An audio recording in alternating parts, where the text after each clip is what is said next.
Pozdrav svima još jednom. Welcome back. Kao što smo najavili posle prvog dela, sada će nam se pridružiti na podijumu Hana Hrabarska iz Ukrajine. Ona je novinarka i fotograf i radila je sa decom, odnosno delila je ta svoje iskustva kao novinar i kao fotograf sa decom osnovnoškolskog i srednjoškolskog uzrasta. To je ta neka druga perspektiva koja nas zanima, znači koja nije, njen background zapravo nije formalno obrazovanje i zapravo će fokus njenog predavanja da bude ideja o nastavnicima, odnosno ulozi nastavnika u procesu učenja. I sad još jedna napomena, u kabinama su Milica Jovanović i Ana Popović. One su naše studentkinje mastera usmenog prevođenja i ovo im je danas vatreno krštenje, da tako kažem, prvi put prevode iz kabine neku konferenciju, tako da eto da imate na umu i da ih pomno slušate. Hana će naravno pričati na engleskom i aplikaciju, koristite aplikaciju za postavljanje pitanja. Da li imate možda neko pitanje sad kako ta aplikacija funkcioniše? Jeste se svi snašli sa tom aplikacijom? Uđete u ovaj deo agende, scrollujete dole i imate opciju da postavite pitanje. Eto, hvala vam. Počinjemo sada da uživamo. Evo, reč ima Hana. Here you go. Hello, everyone. Thank you for having me here, and thank you for Milika and Anna who are translating for us. So, I'm not a teacher, right?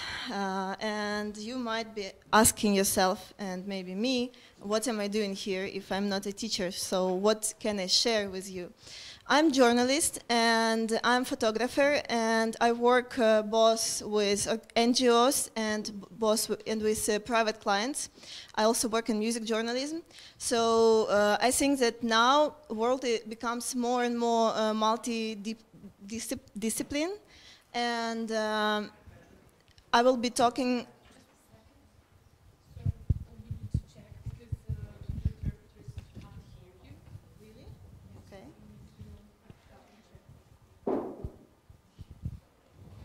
One.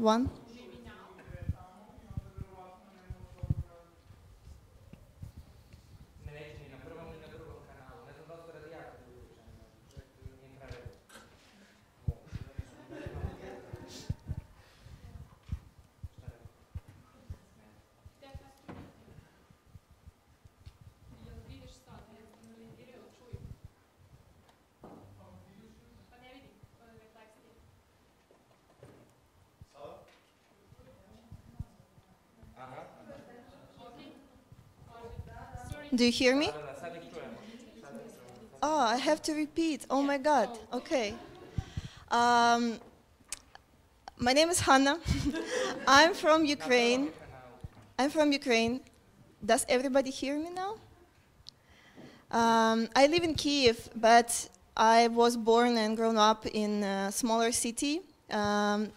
And I'm a journalist and photographer, and you might be asking what am I doing here, because I'm not a teacher, but I think that we can share a lot of in common, because we all might sound a bit pathetic, but we all are teachers and learners in the same time, and I will be sharing my perspective as a journalist with you, what you can take from journalism, for example, to your classrooms.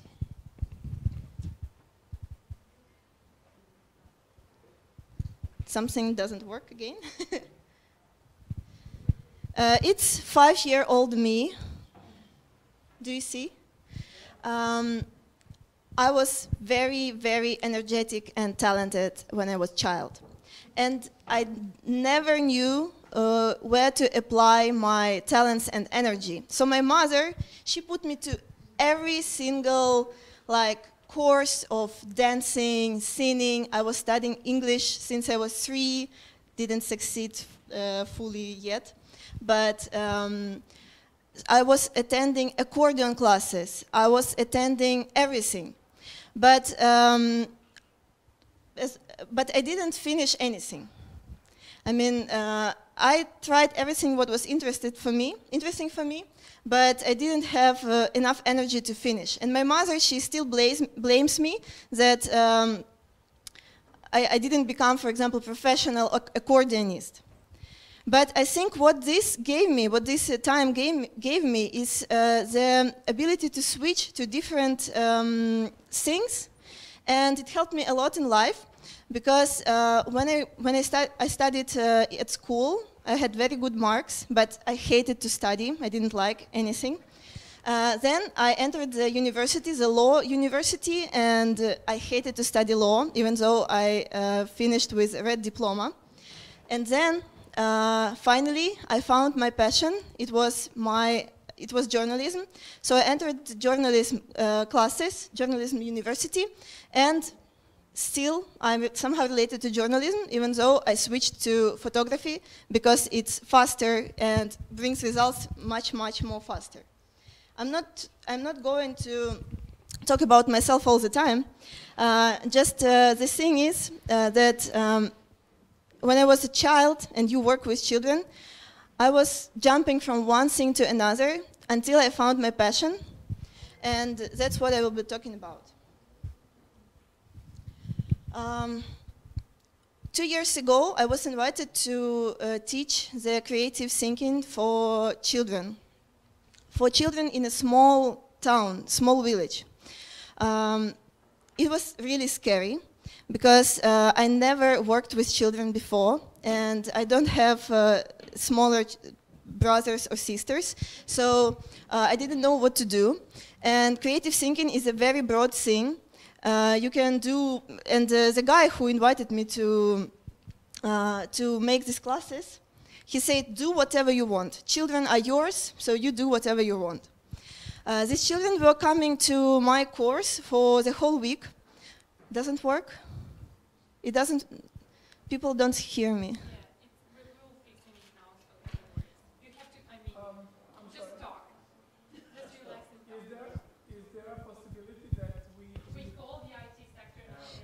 Maybe just the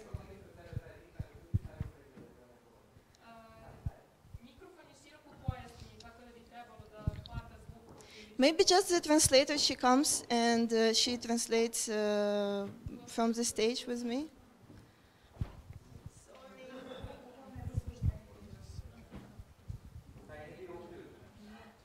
How many people understand English? How many people? Like three people understand English. It's not enough.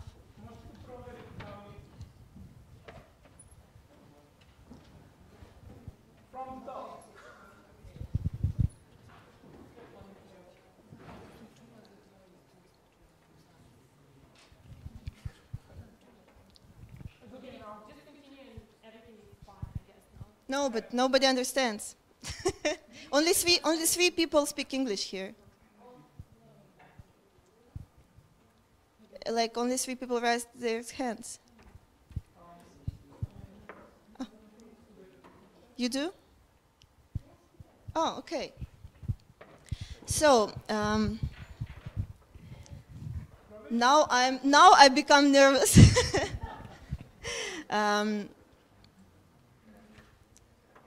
So these children who I was supposed to teach creative thinking, they were gathered from different schools. They filled the application, and they came after their classes. It was not obligatory. It was not some obligatory study program from their schools.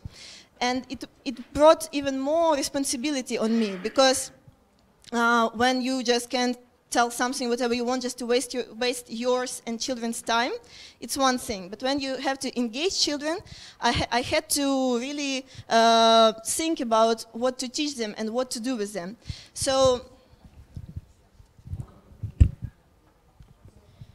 this is how this village looked like, and it's very small, and there is only one cinema there is no theater, there is nothing. So children are just boiling in the compote of their environment. And we were studying in a in an old library, like this one, for example, very old Soviet building. And the children themselves were very normal children, as I was when I was young. But what I noticed from the very beginning is the gap between, it is the time gap. Because I was like this 15 years ago. And in small city, children are still live the same life, and they still study the same way as we did when we were children, when I was child.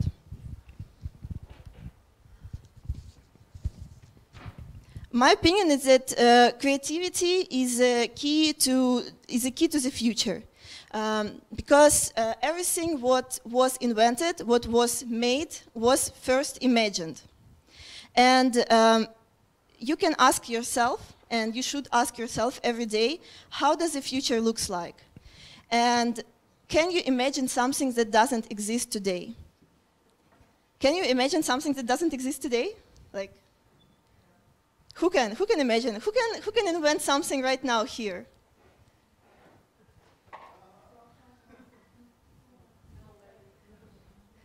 I believe we can, actually, because if we think, 20 years ago there were no phone calls like now, no video calls, and in 20 years we'll have something completely different from what we can imagine. But the thing is, the kids that are now 5 years old, 7 years old, 10 years old, in 20 years they will be like us, and they will live in completely different reality.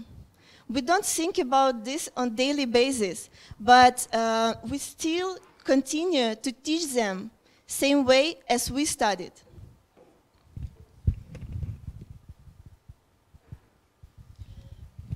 Einstein said that imagination is more important than knowledge, because knowledge is limited, where imagination embraces the entire world, simulating progress, giving birth to evolution. He said it many, many years ago, when it was completely different, not digital, all analog world, but still now when we have all these digital tools, all this digital progress, the world changed even much, much, much more faster.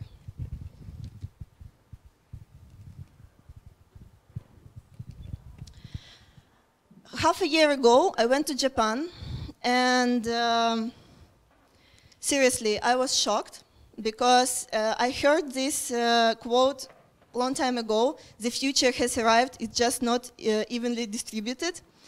It means that, for example, in some places, it's already the future, what doesn't exist here. And for example, in Japan, it's already like living in 2040 for us. I am coming from Ukraine. It's a so-called third country on the map of the world. And just have to check, yeah. So this is robot Sophia, that is not a big thing anymore in the whole world. And this is, I don't know if you can see it, but this is a robot that is made from cigarette packs. And my brother, who is now 40, he was doing something like this. And who could imagine that in just few years, you can meet robot Sophia in real life? As, for example, last year, she was brought to Kiev, and it was a conference, so everybody could come to Robot Sophia and talk to her. Does everybody know who is Robot Sophia? Yeah, so it was amazing. So it's like progress, living progress in this moment. So my question is, what we are preparing children for? And this is a crucial question, because we don't know how the future will look like, but we teach children something that maybe will not be relevant at all in the nearest future, because progress is so fast. Does anybody have some thoughts about this? What do you think? Is it relevant what we teach today? Will it be relevant in 5 years? But if some completely new technology will be developed tomorrow, how will the world look like in 5 years?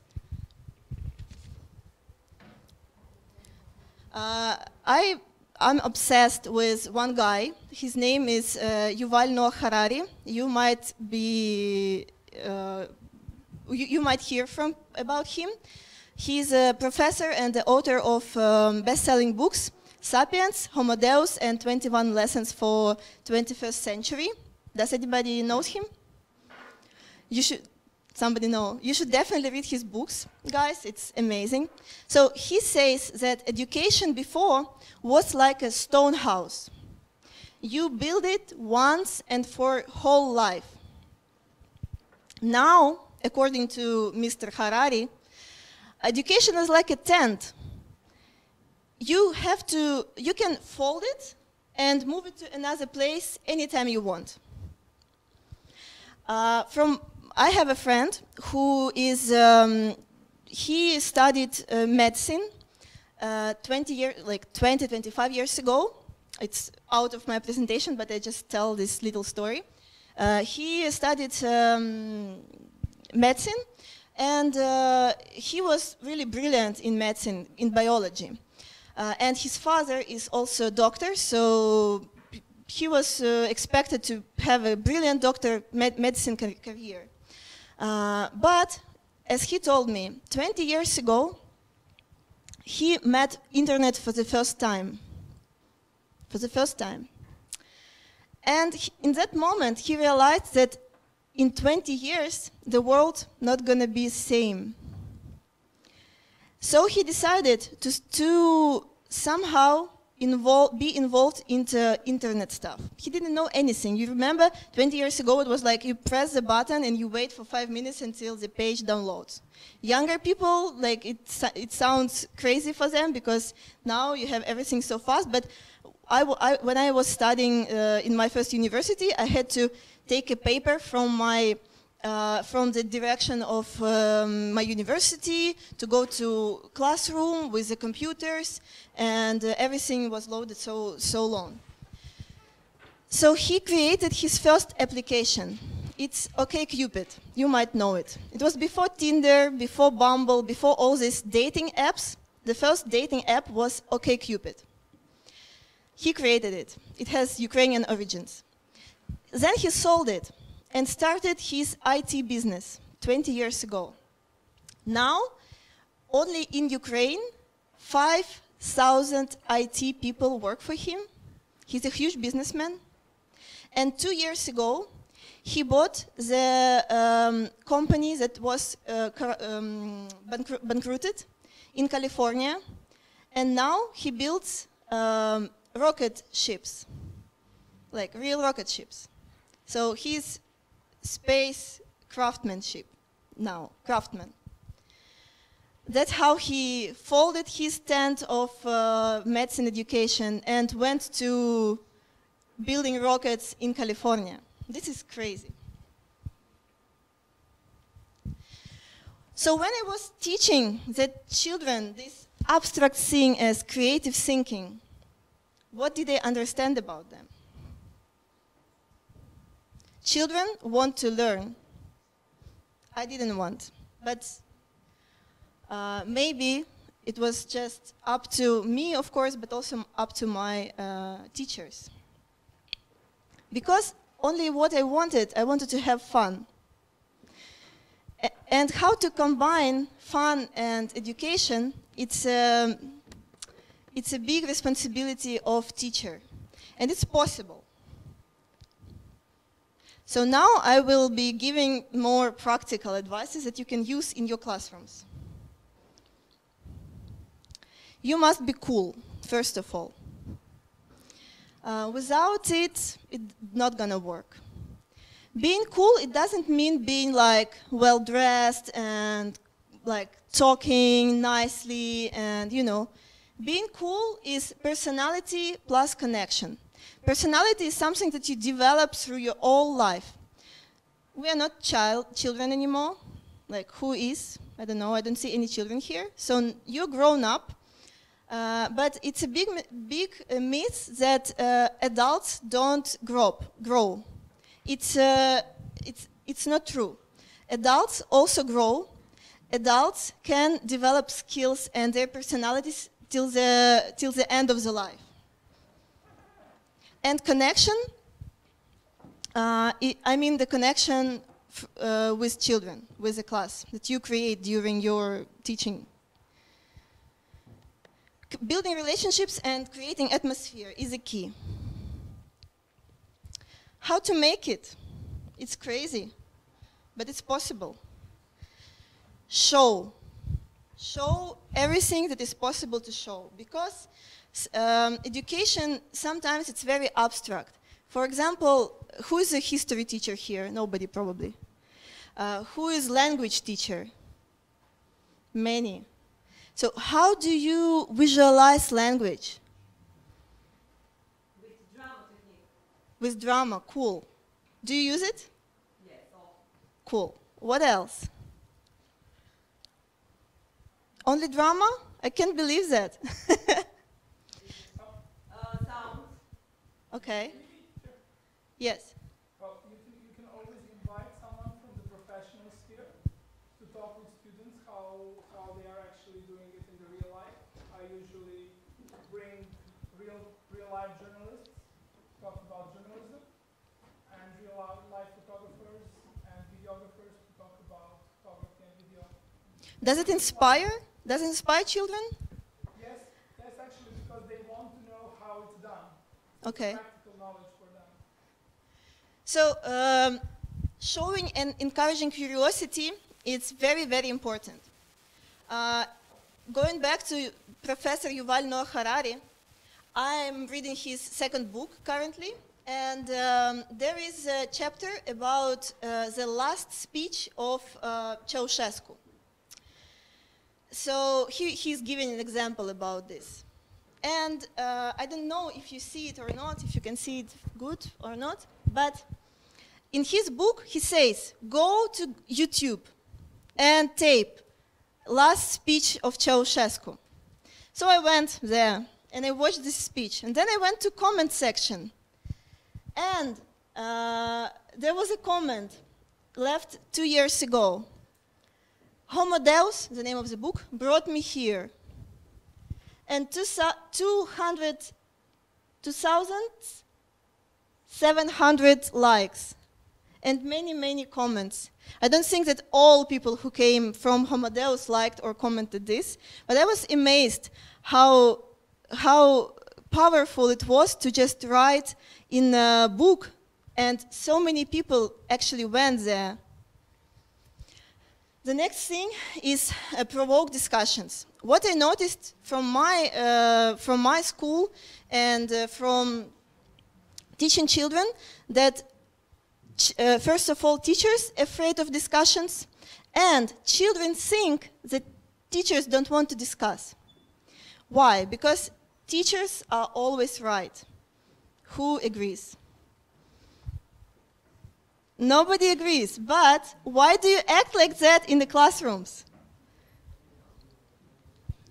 I'm not talking about everybody, but based on my experience, children, when I was there with children that I was teaching, if somebody disagreed with what I'm saying, they were like, okay, I don't know. I say, yeah, speak about it. Let's discuss.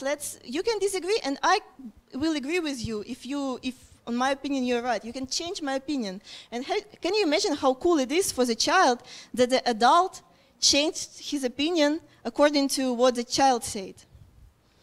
Respect mistakes. Mistakes are very important. Most of you are language teachers. How do children study to talk from the very beginning?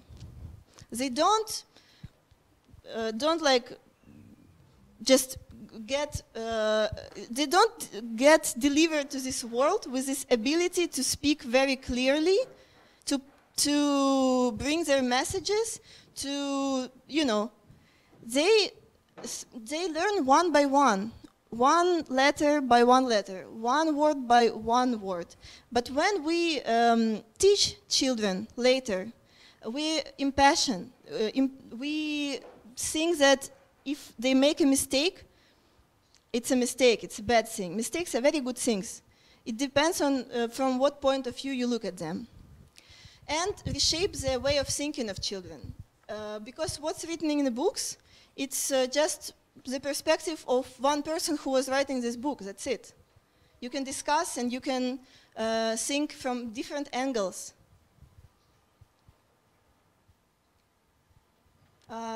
Creative teachers are creative learners, so you have to develop your creative skills all the time together with children. Discuss sensitive topics. That is also very important because it increases trust. In my group, in this small village, on the third day, I guess, they started to talk about some adult things. They asked me about gender, about LGBT issues. They finally saw some adult who could talk about it with them, not being, shy. And of course, I wasn't someone from their school who will stay there forever. I was just there for a week, so they could, be open with me and then go back to school and be closed there. But at least for some of them, it was first time when they were talking about some gender equality. Reshape, I can't do this, to how can I do this? It's very clear, I think. Think globally, act locally. I will talk about this a bit later. And use humor, because children love to laugh. I have an answer for you. Who was your best teacher when you were children? Did you have like a teacher that you still admire? I think everybody has.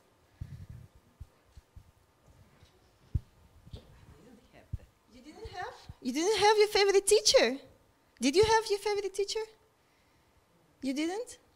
Yes. You did? Can you tell? Just 2 words about him or he or she? You can speak in Serbian. U osnovnoj školi imao sam profesorku srpskog jezika koja je znala da nas odvede u svet mašte, da nas zaintrigira, da nam da razmišljenja, da nas otvori, da govorimo glasno i da se radujemo onome što smo rekli. I uvek smo je voleli i uvek smo želeli sa njom kontakt i njena misao je za nas bila kao svetlo koje prostruji, a na kraju mi zasvetlimo tom svetlošću.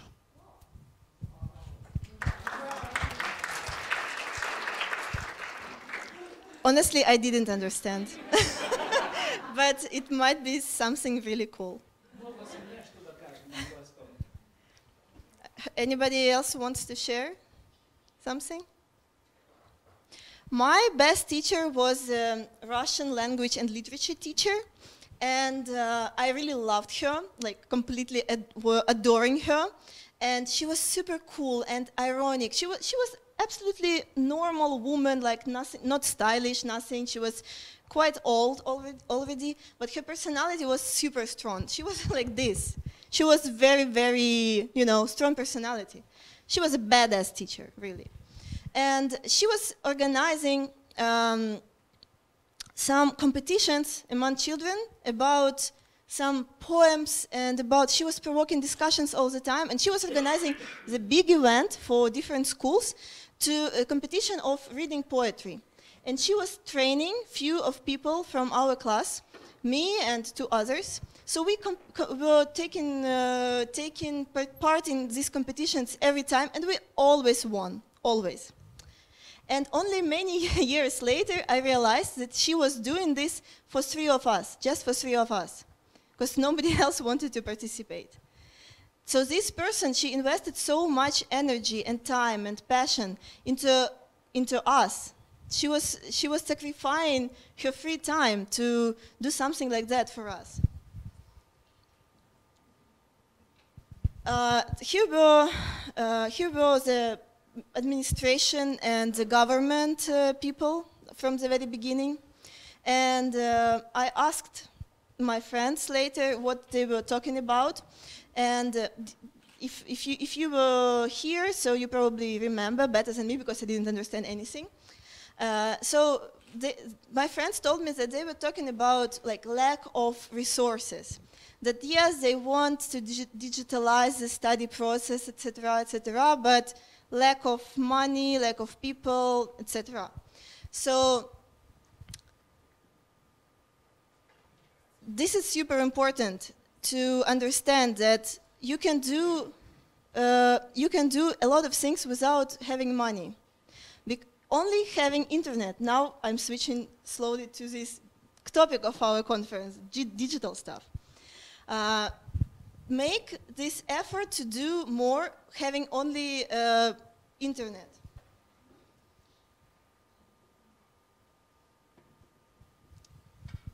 Study through observation.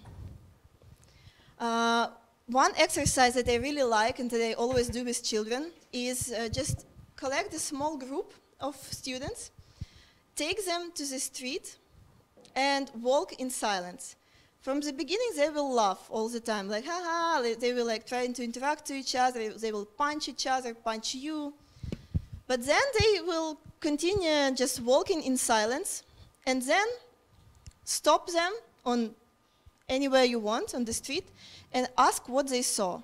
And you will be amazed what children saw just from walking in quiet. And then they will ask you to do this practice more and more often because it's so cool.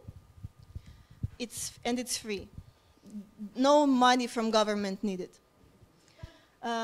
Be engaged in the children's activities. Initiate something new. Everybody is angry when children bring their mobile phones to their classes. But you can create the Instagram page of your class. It must be, of course, it must be administrated by someone responsible because otherwise it will be total mess. But you also can start a newsletter. So collect all the data that you can from your class into some blog or Instagram page or Facebook page.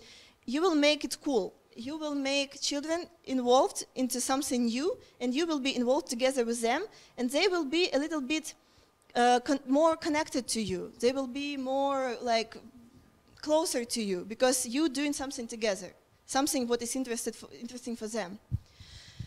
Another thing that I studied from TED, everybody knows what is TED Talks? So I watched the TED Talk about Give Challenge. 365 Give Challenge. It's just a mom from California who wanted to do something good with her child every day, every single day. Very small things. Then it became so big in her community that she started a blog. And from this blog, they started a big website where they give tips about how to do something small every day, but something good. For example, there are examples like getting rid, like not taking a straw. Everybody knows what a straw?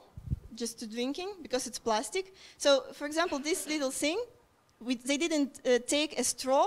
They drink without straw, and they also put it into this list of good things that they did. Two bigger things like collecting money for charity. Use digital tools. I will give the list later. TED Talks are must. It must become a tradition in your classroom. There are so many topics about from TED side, and also you will practice English with children because most of them are in English, and it's only like 20 minutes after you do whatever you do normally in the class. Then you switch on the TED Talk, listen all together, share your thoughts, and it's super cool tradition. And ask absurd questions. This is my favorite. When I say that I ask children absurd questions and ask them to ask each other absurd questions, everybody says it's absurd. But it's a big boost for creativity. Who can ask absurd question right now?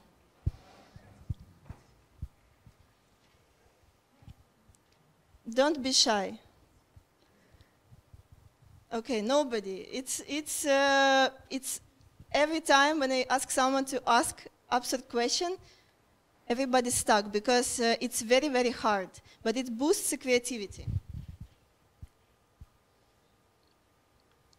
Oh my God, did I make such a big list? Discuss news, I will go faster. Discuss politics and news. Children are interested in this kind of stuff, and it influences them a lot, and it prepares them for adultness. Ask children to record a real interview. They will be more engaged in the community when they think about what person they can make interview with, and also they can interact with each other more because it's a very good tool from journalism. Create mind maps. Everybody knows probably what is mind map, so create them with children.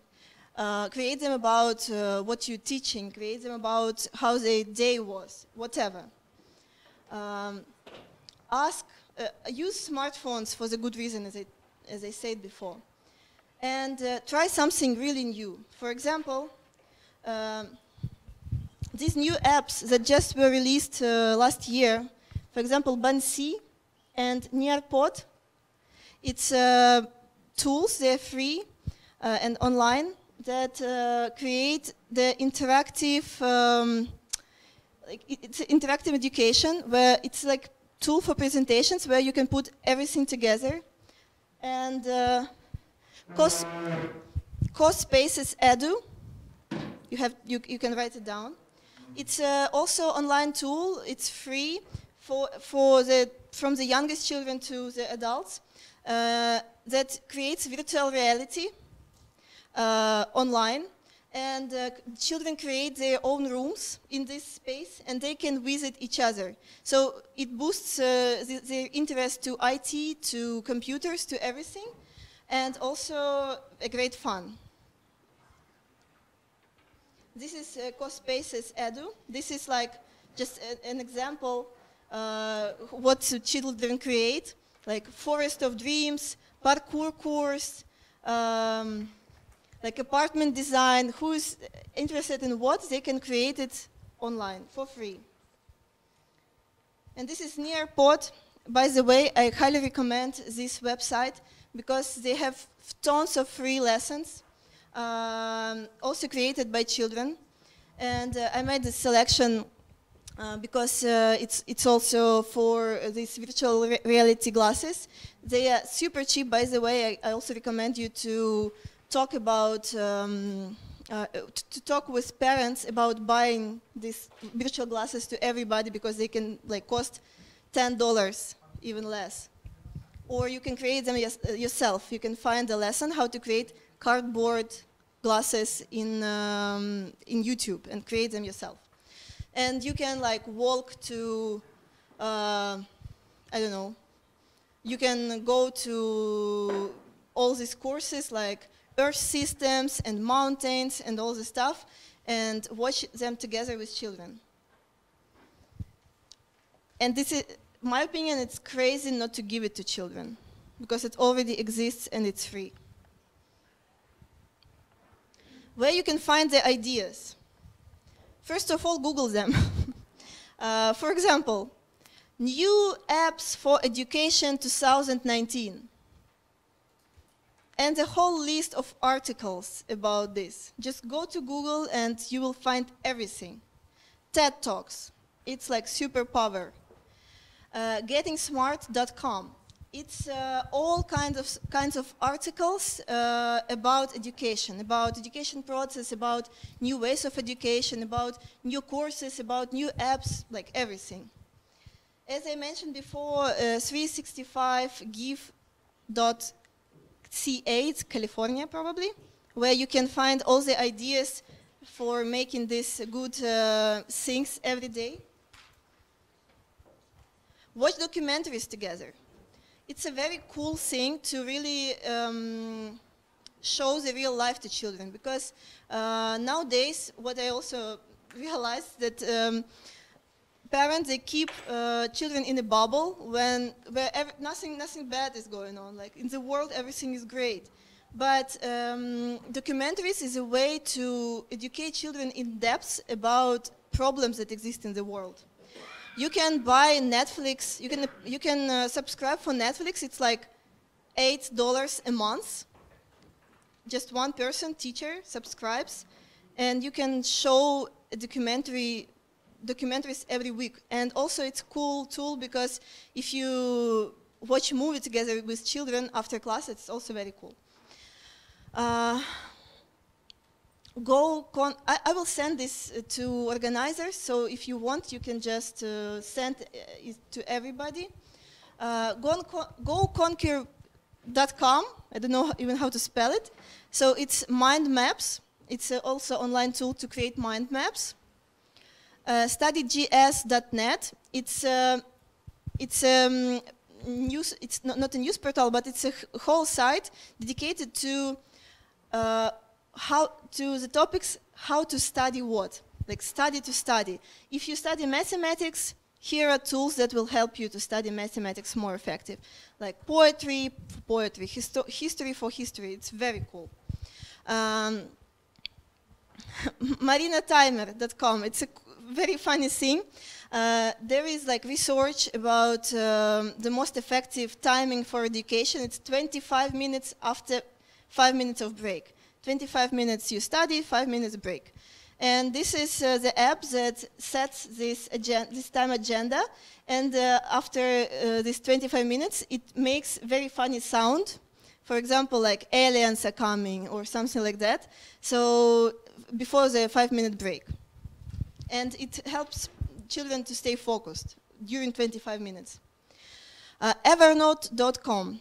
It's a very famous app. It's like the notebook, the notepad that you can share, and you can create rooms inside it. So if you need some, if you need to give some exercises, you can just put them into this room, share with everybody, and everything collected together. And embrace the unknown. Study, learn yourself, so you will always have what to share with children.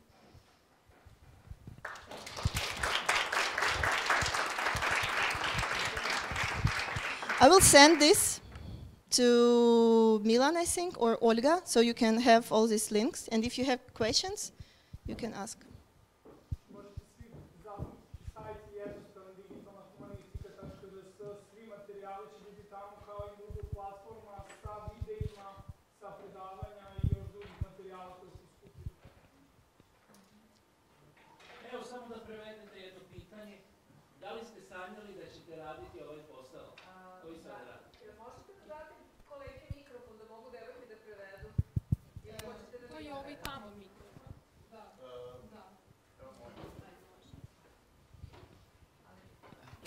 Da li ste... Maybe Olga can translate, so it's faster. So have you ever... Da li ste ikada razmišljali da ćete imati ovaj posao koji sada radite? Da li ste na neki način, pored toga što niste želeli da studirate, da završite, je li vaše vreme u traganju za vama i za vašim profesionalnim radom bilo predugo ili ste mnogo imali peripetija dok ste došli do ovog stanja sada?